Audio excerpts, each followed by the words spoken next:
Chronique noire. Les bruines de Lannister. Introduction. Un clochard dans la vase, un mystère dans les flaques. Lannister. Une ville où même la pluie semble avoir un alibi.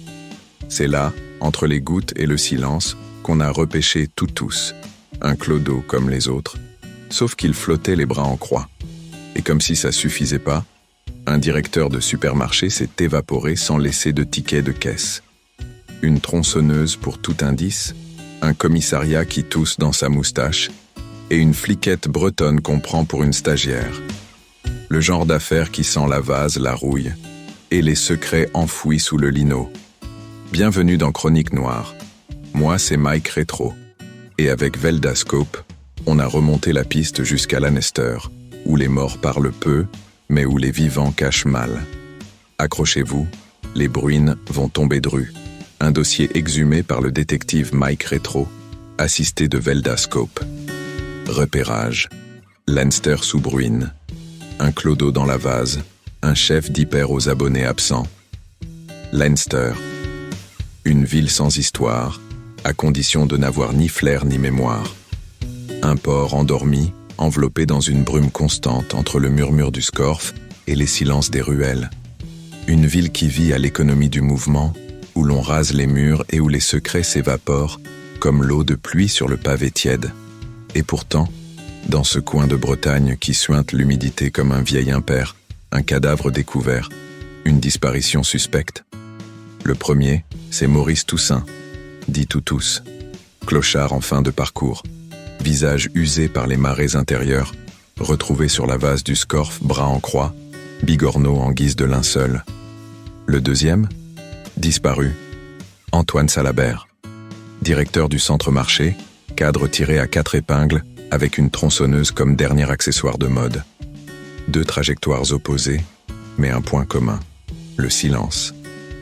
Celui des vivants qui font semblant de rien, celui des morts qu'on enterre trop vite, celui d'une ville qui ne veut pas de vagues, même quand la marée emporte les hommes. Jean Fayer, à travers cette première enquête de Mary Lester, ne signe pas un polar breton pour touristes.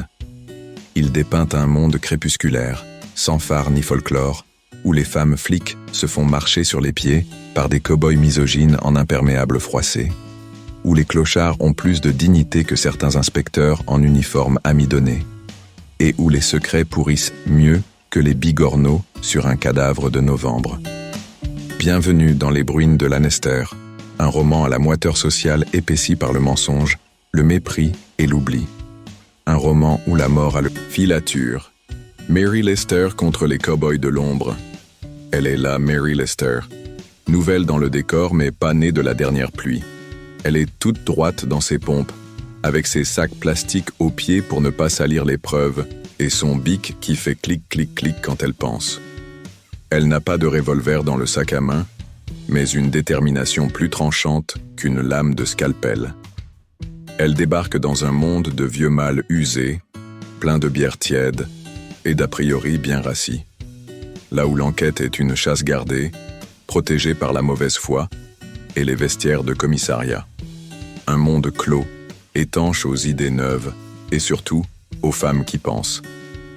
Le commandant Amédéo, caricature de flic de brasserie entre 2 cendriers et 3 blagues salaces, incarne cette police vieillissante qui préfère classer que creuser. Son autorité tient à l'usure des années plus qu'à la justesse des méthodes. Mary, elle, gratte. Et quand elle gratte, ça saigne. Elle pose les questions qui fâchent. Elle écoute les silences, elle dérange. Et plus elle dérange, plus elle approche de la vérité. Pas la grande, non. Celle qui n'éclaire jamais. Mais celle qu'on cache sous le lino de l'habitude. Elle n'a pas peur de mouiller le tailleur, ni de suivre la piste d'un clochard noyé. Elle sent bien qu'il y a là-dessous autre chose que la simple maladresse d'un poivreau. Et puis, il y a cette disparition. Antoine Salabert, directeur du centre-marché. Un homme trop propre pour ne pas avoir quelque chose à cacher. Parti soi-disant couper du bois. Il a pris une tronçonneuse, sa camionnette, et zou. Plus de nouvelles. Plus rien. Juste une femme en larmes et une caisse abandonnée. À ce stade, l'hypothèse de la fugue a bon dos. Mary, elle, cherche les échardes. Et Mary, malgré les moqueries, malgré les bâtons dans les roues, s'obstine. Elle observe, elle interroge, elle note tout. Elle fait de la vraie filature. Pas celle qu'on raconte au bleu à l'école, non, celle du quotidien, du regard, du doute, du détail oublié. Elle relie ce que les autres classent en faits divers. Et au fil des pages, on comprend qu'elle ne cherche pas seulement une vérité judiciaire. Elle cherche une logique humaine, une faille dans l'ordre apparent. Et dans une Bretagne que Fayer décrit avec une précision presque sociologique, chaque ruelle, chaque ride sur le visage d'un témoin, chaque trace dans la boue devient une pièce à conviction. Lanester n'est plus un décor, c'est un personnage. Et comme tout personnage, il a ses secrets, ses hontes, ses violences enfouies. Interrogatoire, les mots sous la boue. La galerie des témoins et suspects que Mary Lester croise a des allures de carnaval triste. D'abord, aimable mot gracieux. Ex-maître canonnier, grognon, vieux con amer comme un café froid en gobelet plastique. C'est lui qui trouve le corps de tous. Et c'est déjà trop. Il déteste les clodos, les flics, les cabines téléphoniques qui avalent les francs. Derrière ses airs bourrus, il planque un sacré paquet de frustration. Mary le pousse dans ses retranchements, calmement, patiemment, en triturant son bic comme d'autres dégoupilleraient une grenade. Et mot gracieux de s'énerver, de s'embrouiller, de s'enfoncer, de montrer, sans le vouloir, qu'il est plus impliqué qu'il ne l'imagine lui-même. Puis viennent les ombres autour de Salabert. Sa femme, Madame Salabert, blonde glacée, voix nouée et regard fuyant. Elle débarque avec ses photos, ses gosses et ses sanglots bien cadrés. Elle dit ne rien comprendre. Elle dit qu'il allait bien. Mais ses silences parlent fort. Son mari avait changé. Il sortait tard. Il disait peu. Il préparait peut-être autre chose qu'un feu de cheminée. Une liaison, un départ prémédité, ou un piège dont il n'est jamais revenu. Et puis il y a la tronçonneuse, retrouvée ailleurs. Et les gamins en Santiago, ces jeunes loups à peine sortis de l'adolescence, qui roulent en utilitaire et tronçonnent les portes des villas comme on fend du bois mort. Mary interroge Francis Le Guen, môme perdu, regard en coin, poing serré. Il aurait pu être mécanicien, il sera délinquant, mais il parle. Pas parce qu'il a confiance, parce qu'elle l'écoute, parce qu'elle ne cogne pas, elle. Elle interroge. Ce que d'autres, comme Amédéo, ont oublié depuis longtemps. Et à travers ces dialogues, Fayer ne cherche pas à faire du style. Il peint, il creuse, il ausculte une Bretagne en mutation, une société qui se délite, un monde où chacun joue sa partition en solo. Une jeunesse désabusée, une classe moyenne qui se fissure, une police à la reconstitution. Des bigorneaux au béton, le vrai visage de Leinster. Petit à petit, les pièces s'assemblent, lentement, comme dans la vraie vie.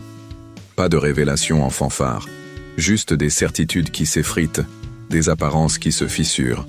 La vase se décolle, la vérité suinte par les interstices. Toutous n'était peut-être pas qu'un poivreau sympathique. Peut-être avait-il vu ce qu'il ne fallait pas voir. Peut-être qu'il gênait. Peut-être qu'il savait trop, ou qu'il savait mal. Et Antoine Salabert ? Ce n'était pas le directeur modèle. Sa vie était une vitrine proprette, mais derrière, ça moisissait. Mary fouille la camionnette. Elle ne sent pas le bois, elle sent le doute. Une odeur d'artifice, d'inachevé. Le ciment ? Peut-être une extrapolation. Mais ce qui est sûr, c'est que rien n'y sent la nature. Des traces d'un transport pas très net. Un fût ? Peut-être. Une manipulation ? Probable. Mais rien n'est certain, seulement pressenti. Des indices ténus mais tenaces. Et puis cette tronçonneuse qu'on retrouve dans les mains de cambrioleurs. Prêtée, volée, mise en scène. Rien ne colle. La vérité, c'est que tout cela sent la combine. Pas la grosse, non. La petite. Celle qui arrange tout le monde. Un clochard mort, c'est pratique. Pas de famille, pas d'histoire. Un directeur disparu ? Embarrassant, certes, mais pas dramatique. On le remplace, on fait semblant, et on ferme les dossiers à double tour. Mais Mary refuse de baisser les bras. Elle rouvre les cartons. Elle lit entre les lignes. Elle fait son boulot. Le vrai, celui qui emmerde. Jean Fayer construit un roman qui n'est pas une enquête au sens classique, mais un dévoilement progressif. Ici, pas de serial killer ni de twist final.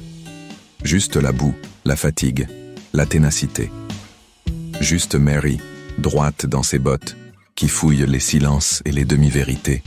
Et à force de refuser les raccourcis, elle fait jaillir une lumière, faible, mais réelle. V, bouclage. Et après la bruine, que reste-t-il? À la fin, il n'y a ni grand éclat, ni explosion. Pas de feu d'artifice, pas de coupable menotté sur le capot d'une voiture de flic. Juste des révélations à demi-mot. Des bouts de vérité comme des coquilles dans le sable. Le clochard est mort. Peut-être noyé, peut-être poussé, peut-être juste oublié. Le directeur, lui, s'est évaporé.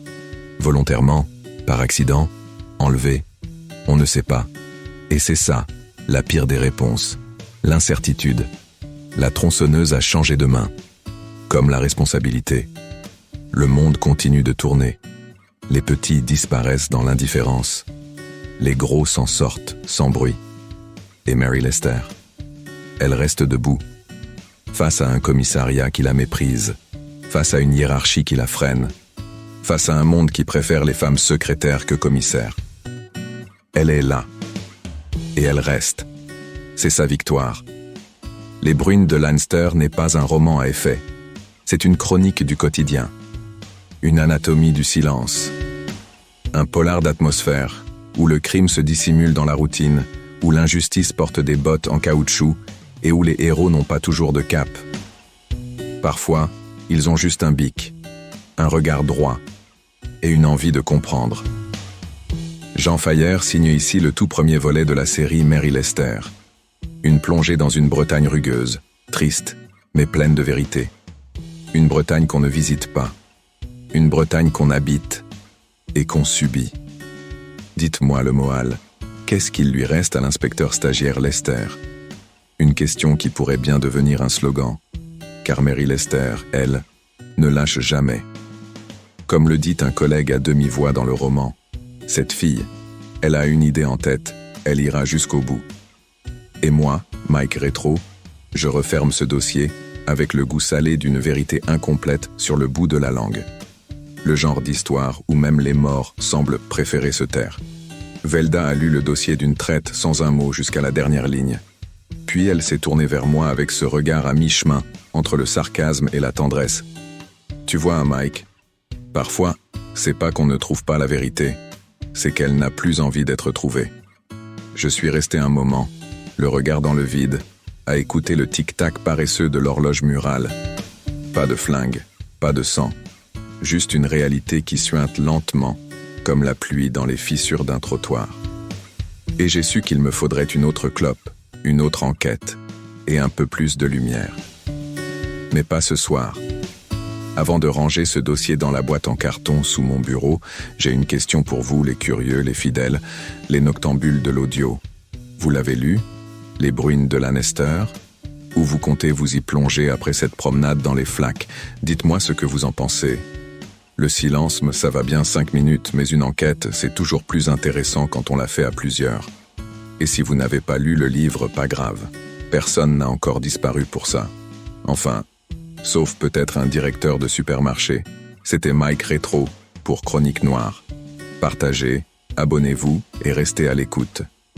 Et surtout, ne manquez pas le prochain épisode.